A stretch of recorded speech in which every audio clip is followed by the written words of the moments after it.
फरमाते हैं कि मैं ना मजदूर लेने गया, बगदाद के चौक में मजदूर बैठे होते थे, तो मेरी उन मजदूरों में से ना एक नौजवान बच्चे पे नजर पड़ी। बड़ा कमजोर सा वजूद था, लेकिन चेहरे पर इबादत का निशान था। माथा बताता था कि नमाज का बड़ा ख्याल रखता है। मैं उसके करीब गया। चेहरे भी बड़ा कुछ बताते हैं ना, चेहरों में भी बड़ी रानाई होती है। फरमाते मैं करीब गया, मैंने उसको कहा बेटे मजदूरी करोगे? तो कहने लगा मजदूरों में बैठा हूँ तो जरूर मजदूरी के लिए ही तो बैठा हूँ। तो मैंने कहा कि चलो फिर। कहने लगा नहीं, मेरी कुछ शर्तें। मैंने कहा बताओ? कहने लगा पहली शर्त यह है कि लोग 4 दिनार दिहाड़ी लेते हैं, मैं 3 दिनार लूँगा। मैंने कहा यार भाई तो बड़ी बेहतरीन है, बाकी भी इस तरह की रख ले। उसने कहा हुजूर दूसरी शर्त यह है कि मैं आपकी मुकम्मल बात मानूंगा, लेकिन जब अजान हो जाएगी फिर आपकी नहीं सुनूंगा। तीसरी बात उसने ये की कि हुजूर मैं आपके घर में काम करूंगा पर आपके किसी सवाल का जवाब नहीं दूंगा।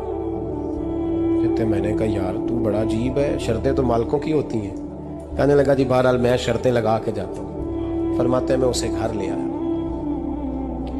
काम मैंने उसको बताया, तो जो काम मजदूर सारे दिन में करता है ना उसने 2 घंटे में ही कर दिया। हमारे मजदूर सिगरेट पीने में भी तो आधा घंटा लगाते हैं, वो चाय पीने जाएं तो पौना घंटा। वहां उनको भी तो दयानतदारी करनी चाहिए कि नहीं करनी चाहिए? ने मुआहदा किया है ना जी, तो पूरा उतरना चाहिए ना। कहते 2 घंटे में। अब काम जब बंदा शुरू कराता है तो काम और निकल आता है। कहते काम मैंने उसको और बता दिया, वो करने लगा। उसने मिट्टी निकाल के रखी थी बाहर रास्ते में, तो अजान हो गई जोर की। उसने वहीं कुदाल छोड़ी कही और चलने लगा। तो मेरा बेटा कहने लगा इसको जरा बराबर कर दो। कहने लगा चुप कर जा, तेरे बाप से बात हुई थी, जब अजान होती है तो मैं किसी और की नहीं सुनता, सिर्फ अल्लाह रसूल की सुनता हूँ। कहते मस्जिद चला गया, नमाज पढ़ के आया तो दोपहर का वक्त था। मेरी बीबी कहने लगी इसको को खाना खा ले। कहते हमने कहा खाना खा लो, तो कहने लगा मैंने रोजा रखा हुआ, रमजान भी नहीं था, नफली रोजा रखा हुआ। फरमाते हैं शाम हुई, मैंने 3 दिनार दिए। तो मैंने कहा तेरा नाम क्या है? कहने लगा मैंने आपसे कहा था मैं किसी सवाल का जवाब नहीं दूंगा। कहते वो चला गया। अगले दिन मैं फिर लेने गया उसे, काम कुछ और निकल आए। तो लोगों ने बताया वो सिर्फ हफ्ते वाले दिन आता है।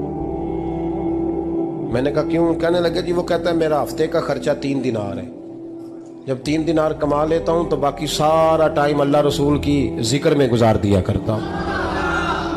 फरमाते हैं अजीब। अगले हफ्ते मैं फिर लेने गया, मैंने पूरा हफ्ता इंतजार किया कि काम उसी से कराना है। मैं जब गया तो मैंने कहा चलो। कहने लगा मेरी शर्तें याद है ना? और मैंने कहा याद है भाई, साथ चल। फरमाते हैं काम कराया, 2-3 हफ्ते वो आता रहा। एक हफ्ते में गया तो लोगों ने कहा हुजूर आज नहीं आया। क्यों? कहने लगे बीमार हो गए। कहाँ घर है? कहने लगे बगदाद के कब्रिस्तान के पीछे जो कच्ची आबादी है उसमें रहता है। फरमाते मैं गया, दरवाजे पे दस्तक दी तो कहने लगा हुजूर आप हैं? दरवाजा खोला है, आ जाइए।